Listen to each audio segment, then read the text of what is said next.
Hi guys, back again. Sorry it's been so long since we've uploaded a video. What with everything going on, it's been quite difficult to get time to sit down and film the videos, and we ran out of footage. I haven't forgotten those of you that have asked for a guide on how the event networks go together. It is a long process to document, and I've got to do graphics for that and that, so we will get to that. That will probably be in a week or so. And as I say, I'm really sorry that there's been such a long break of videos, but I've got a fairly quiet week and we're going to crash some videos out and see what we can get for you. So we'll start with this big beauty. This thing is enormous. You don't hear by when it hits the desk how big it is. This is a power supply for a Sony video editing system, and I thought I would have a dive in here. One, because I've got no use for it. The editing system's over there. You'll get your teardowns of that eventually. But this is going to be a power supply done right, so I thought it'd be nice to have a look inside. So I think without further ado, we'll dive into it and we'll just whiz this lid off and see what we find in here. So these are modular. There's two of these in each one. They slide in and dock on those blue connectors. And the idea is that you can pull these out and change them as you need them on the fly. I need a new screwdriver tub. So we've got two there. I think we've got two there. And yes, I've changed the sticker. Oh, that one doesn't want to come out. I just destroyed that. I've changed the sticker on the bench as well because reasons. Right. You can watch me just destroy this even further now. Nope. One moment please. Some days, you know, it's just going to be one of those days. So today's been put aside for filming and getting as many of these done as possible, and that was a power cut that just stopped that one. We've been having some issues up here. So anyway, back to taking this apart. I mean, I can continue doing this without power, but you guys watching is slightly more difficult.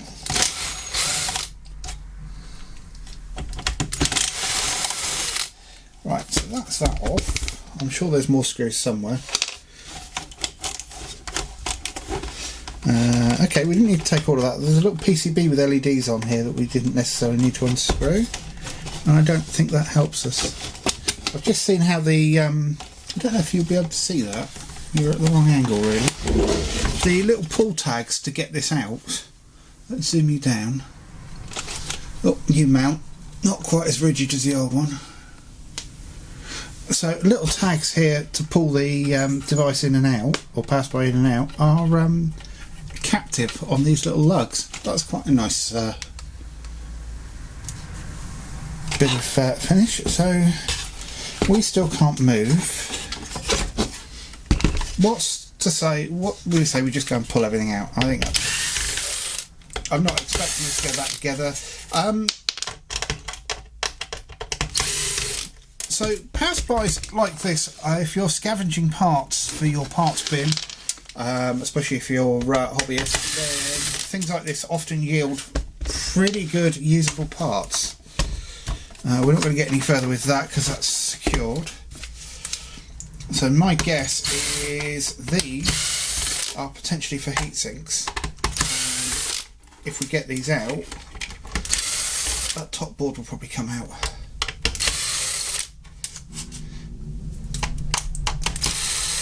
Yeah, as I was saying, for the hobbyists, big power supplies like this, big chunky well-built bits of industrial kit are a really good source of parts, because everything in here that you're likely to want is going to be through hole, easy to remove, and there'll be lots of stuff in here. I'm just going to take these big blue end connectors out. I don't know if this is necessary, but we'll have a look at them. Yeah, it's all a bit wibbly wobbly now. There we go, that's out. So what these are, we'll come back to these because they're quite interesting in their own way. We've got a little press fit cable retainer there. Let's get rid of him. I figure the less we have to remove the better. Are you out? You are. And these big connectors go onto the side of the boards. So once we've got that one doesn't, that goes down the middle somewhere. Let's get this one off.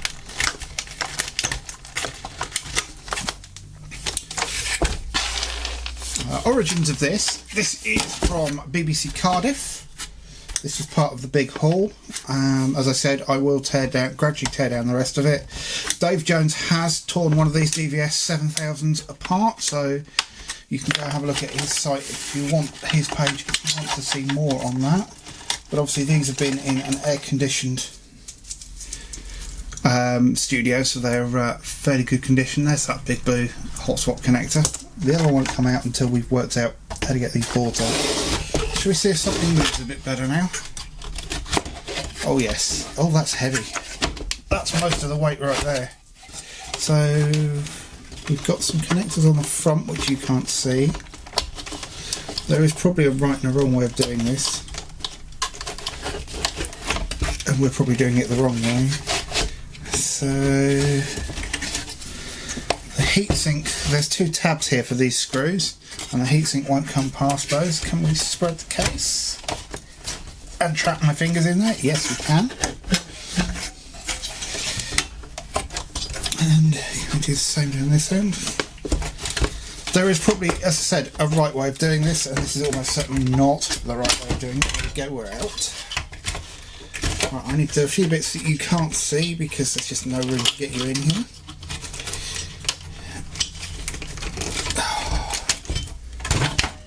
So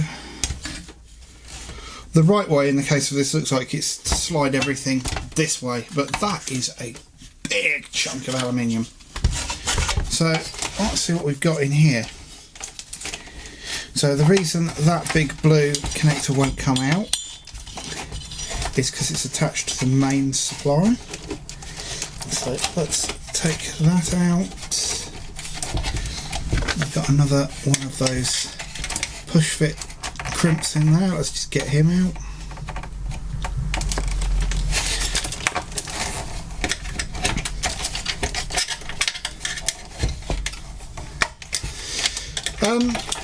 Now a lot of you are saying, well, this is expensive kit, why do I not sell this? And the answer is there's no value in it at all. You'll find a lot of people reselling these. They are available for stupid money, but as is often the argument, people say, well, I could buy it on eBay for such and such.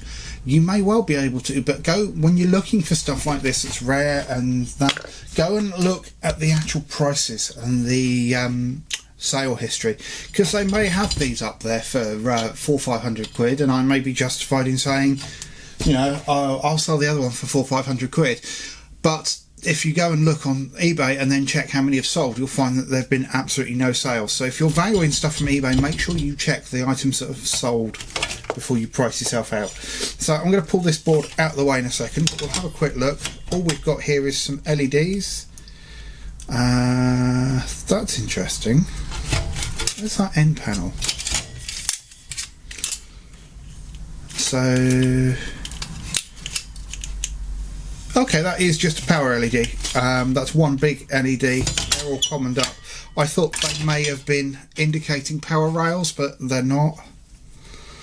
There is nothing special going on there. That is literally just 4 LEDs and 4 resistors. We have a 3-pin fan, so there's a tacho back from that. What's that remaining 2 pins there? That's the LED. Oh right, okay, that cable's the LED, that cable's the fan. So that can go off to one side now. So, what have we got inside this chunky thing? I did find my pointer while I was tidying up, and now I've lost it again. How well can you see in there? Not very well. Let's just prop you up a little and zoom you down. So we're going to concentrate on this side first. And I think you can see everything that's important. Yeah, so obviously fairly standard switch mode, fairly high-end switch mode, so you can see the absolute immense amount of filtering that's going on in here. We're coming in, we're going through a bridge. I'm surprised that bridge isn't heat sinked. And then we have the various, we have class X, class Y, Lots and lots of chokes, lots of filtering in here. They don't really want anything getting through here. And then we've got two 10 amp fuses there and a 10 amp fuse there, and then these are all filter caps, so reservoir caps, so there is no switch mode control going on there. So what I expect to find is that this board provides, with the except if we ignore what's under this heatsink, let's zoom you out.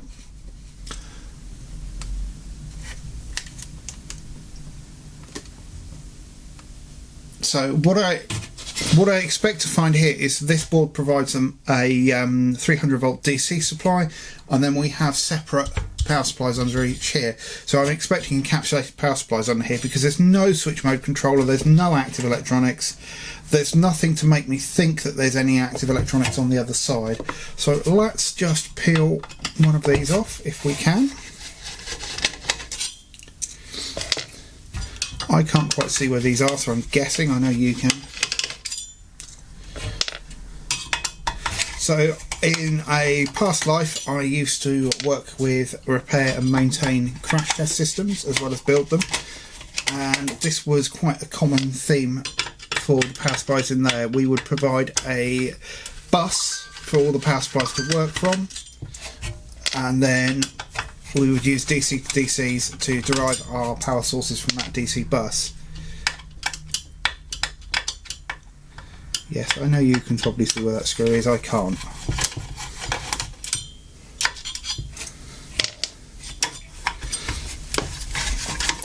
No thread lock. These are good stainless steel screws, so none of that stuff that's gone. I can go slightly lower with this new setup. So looking on the bottom, these pins, the top pins are all common and the bottom pins are all common. So this is either a power on signal, which would be my thought. I'd need to see what those are. And what I'm doing is making them muckier, bear with me.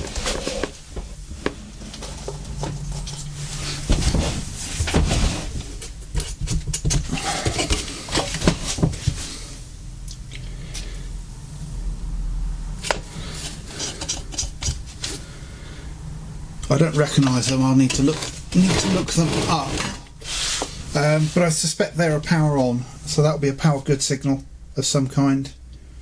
Sorry, that will be a power on signal, and the one up the top, up here, will be a power good of some kind. Let's see me back out. Looking on the bottom of the board here, or looking at the top, we've got more protection and individual fuses. So we've got 3 amp fuses here on each individual power supply, and then more filter capacitors, and there's more filtering going on down there. Filtering is the name of the game. So what have we got here? We've got in, gate out, in, gate out. So are these all being driven? Are these just transformers? Well, where's that gate signal coming from then? We've got this there, so gate in, gate out. Ah, right, okay, I can see it. So I will zoom you in again. Focus. Let's spin you around. So we have positive in, gate in, and so I'm not quite sure what that gate in is. I would assume it's power control of some kind. Gate out and minus in. So these are your supplies, and then this gate in, which is going to be a negative signal, comes from that 3-pin connector. So we're going to need to go and have a look at this 3-pin connector again. And then going to the bottom, this all looks fairly simple. Positive out, sense, trim, negative out. Oh, sorry. Positive out, positive sense, trim, negative sense, and then negative out underneath all the flux. So yeah, they're trimmable modules. We'll see if we can get a number off. And then we have diodes there. So these are all diodes. So center positive, So we are going, so diode from there to there, and there to there, there to there, there to there. So we've got 4 packages here. We've got 8 diodes commoned up, so that's a lot of current carrying capacity. What looked like a little bit of load resistors, some more filtering, and then they just leave. So those gate drives appear to have these capacitors across them as well. And then these adjusters here are just feeding straight through to the trim and the sense line for it looks. Right, now what we've actually got is the trim is the wiper, and positive and minus are the outsides of the pots. So I'm not sure that's necessarily how they're supposed to be used. Sony wouldn't have done it unless there was a good reason. I've got very little hope of getting any of those power supplies off, but it's simpler than I thought. So let's quickly look up one of these. Are they all the same? IP26WCV, IP26W. So I think they're all the same device. So they've obviously got a fairly wide range. Let's fire up the Google Foo and see what they are. And yes, my phone is being loud today. I will just, can I get it so you can see down there? I doubt it. There you go, IP26WCV.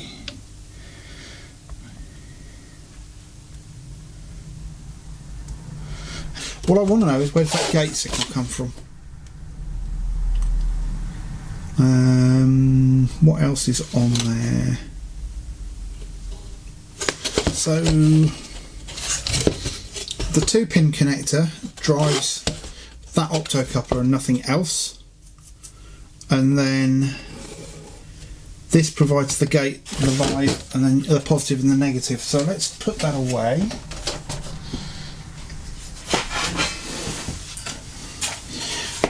And maybe we need to tear this down a bit more. Let's get this board out if we can. Definitely dropped that device that Dave took apart recently.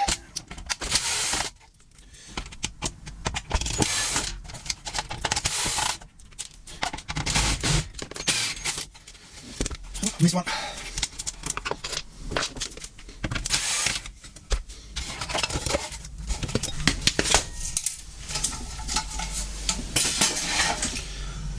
So my confusion stems from the fact that there is nothing really active here, and we've got this gate signal that's coming up. It's the yellow one on here, and then this is just obviously a power good signal of some kind. So that gate signal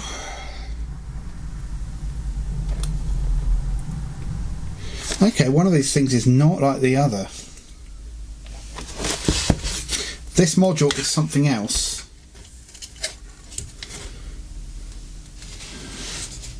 IP hand-CM. So I think there might be more, actually genuinely more going on here. Let's look that one up. They have very different part numbers. So this one here is definitely another power supply. If I zoom you down on that, you'll see why I say that.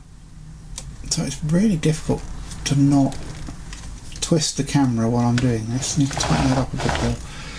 So if we look here, we've got the same again: positive in, gate out, and negative in.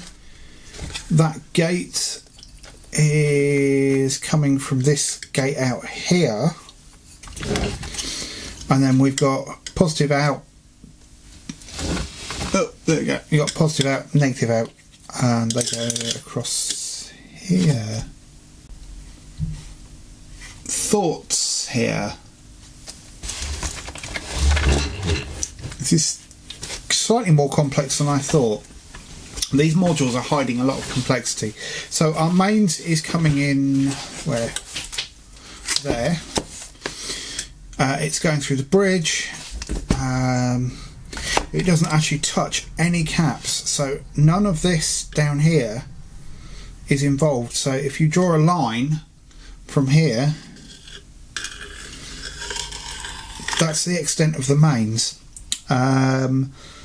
So our bridge comes out on these two terminals there. It comes over to the filtering. And then I'm not sure quite what's going on here. These two, I think, are working in tandem. They are actually supplied from the mains. Hang on a second. Where is the chunk with all the fans on? It doesn't actually tell us what the power requirements are. It will do on the back of the machine though. Sort of getting a shape of how this all works. So we've got our bridge then feeds DC to both of these converters. This one is obviously working as some kind of slave because we've got this gate in here, which is coming from this device. Yes, we've got the same arrangement here. Positive in, gate out, and minus in. So we've got gate out to gate in. Is that right? Yes, gate out to gate in. They are in parallel with each other, and they appear to be generating the 300 volt rail. Which is down here. We've got the positive out, negative out here. We've got positive out here, which goes underneath the board to this cap, and the negative out that goes underneath the board to this cap, or on top of the board. Then we've got a PWOK signal and a auxiliary signal, which go up to that optocoupler. So that's our power good. And then we've got this enable signal here, which is what feeds all the gates. So this power supply here is in control of the whole power supply. So I still think those other modules are individual power supplies. They can't be IGBTs because that wouldn't help us. Then the entire rack would be live to mains potential. I suspect they are slave power modules, and I don't know if this is providing the gate for the switching transistors. I suspect it is just an enable signal, but it's this one that's managing everything. So if you had one of these power supply units that just dropped dead, the fuses are good, it's going to be this one that's your problem. But yeah, you obviously need to use those two as a pair to give the 300 volts. And then the other board, that kind of makes sense, would be 5 volt, 5 volt, what were the rails? 5 volt, 5 volt, 3 volt and minus 5. So, and it looks like that's set up for the same current handling capacity on every rail. So that might even be a case of they are genuinely all the same modules with an extremely wide range. It's unusual to see that something like this with that kind of range, but yeah. So yeah, I mean, there's plenty of good stuff to scavenge from here. These are 470 volt, 470 mic caps. All of this filtering and chokes. I don't know that you'd be able to use those again, or you'd want to, but actually I would imagine powering this up to use it for something else would be fairly easy enough to do. Everything's laid out fairly simple. There's no I2C or anything flash going on here, so it would be a matter of finding out how you enable those outputs, and I think that is what these are for. So there you go, one big, very expensive Sony power supply. I hope you enjoyed, and let's get on with some more. Anyway, take care, bye.